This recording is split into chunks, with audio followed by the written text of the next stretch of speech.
anytime you want to make a two-way table like that, always use that. So first one's column, second one's row, Yes, and then, was there one after that? no. Okay. Let's look at this formula. This says, remember, D5 in this case is the interest rate. It says fix the column or fix the row of the interest rate. You always want to refer to this row when it comes to interest rate. This one is number of years. You always want to refer to column C. It says fix the column at C. Feel free to shift the rows. Here, fix the row to 5. Feel free to shift the column. And we just made our life very easy.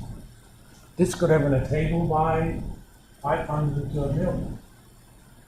You know, all I have to do is just do it for all of those. You don't have to write 500 million formulas. That's what I mean by civilized. Now, we have only a few minutes left.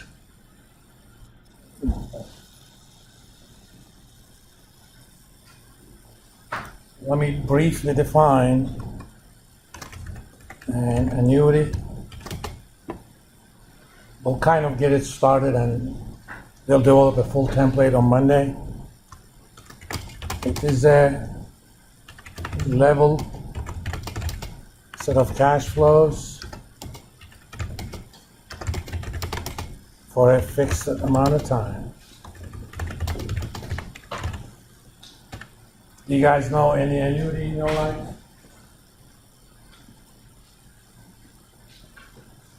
Anybody here has a car loan? What do you do with that car loan? You pay it every month. It's the same amount, right? But there's an end to it. So you pay the same amount for a fixed period of time. That's it, done. That's an annuity. There's a special kind of annuity that never ends. That's called a perpetuity. You're probably thinking this is only a theoretical concept. There are actually financial instruments like that. Way back when, of course, the British started this, when they were financing expansion to India. The British government actually said, okay, I'm going to borrow £1 million from you, and I'm going to pay you 10% until the end of time. You never get your money back. That's called a perpetuity. And we have a formula for present value of an annuity.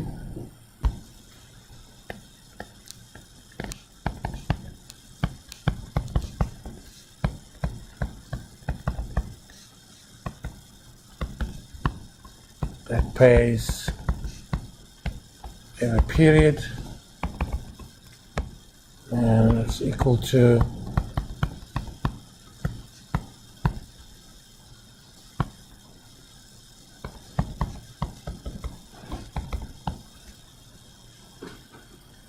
you can write it as a formula in Excel if you're careful, especially with parentheses.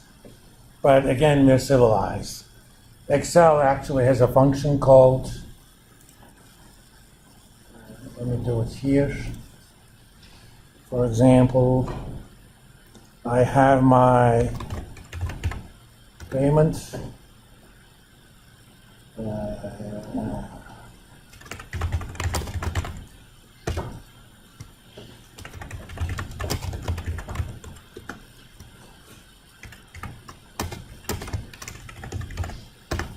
I'm going to make this intentionally simple. These are my inputs, so they're green. That's going to be my outputs. If you're paying $250 every month at 0.5%, which is equivalent to 6% a year, and for 84 months. You went to your car dealer and he said, okay, I'll sell you this car For 7 years, you're gonna pay $250 a year, and your interest rate is 0.50. They're not even telling you the value of the car. Well, it's easy to do. Excel has a function called PV, okay? It has 4 arguments, 3 arguments, potentially 4. You don't have to remember what it is. At the formula bar, there is this little thing called fx. I call that formula helper. If you don't know the name of the function you're going to use, type a description.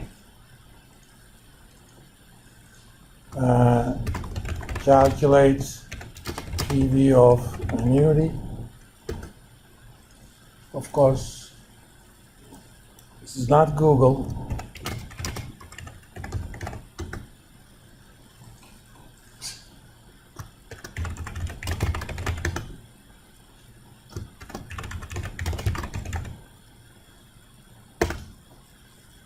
Find the one you want.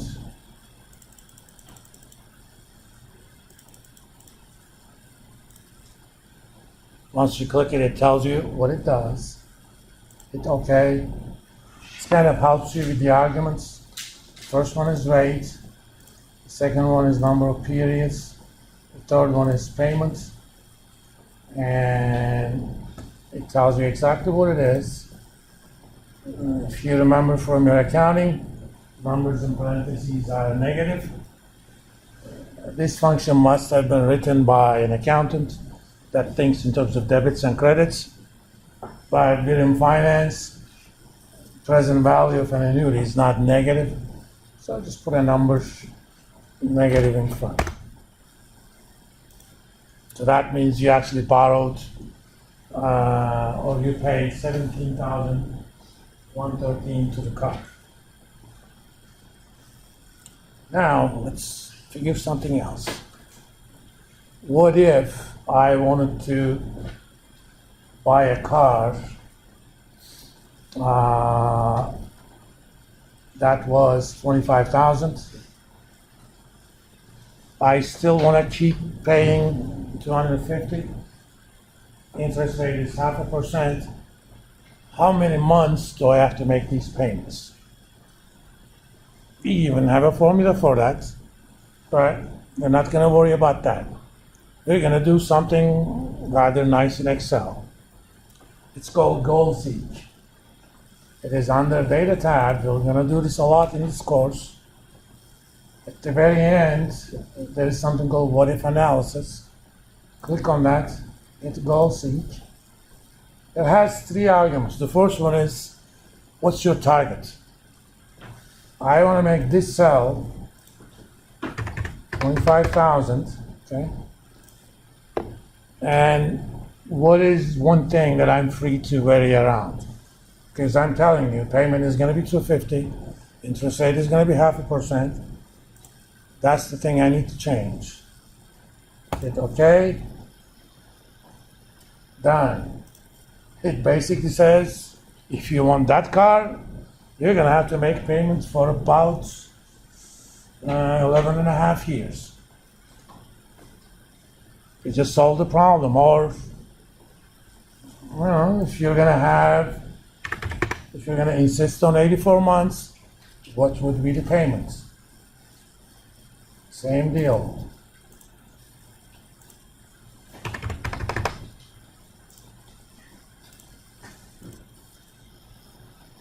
Now I have to increase my payments to $365. Right. Now I have a simple template for a present value of an annuity. Next week we're going to kind of expand this into to have things like a balloon payment. Nobody ever does it, but let's say you told your car dealer that I promise to pay you $10,000 as long as that comes out. If you believe that, please tell me what should be my monthly payment. You can make that calculation. Okay?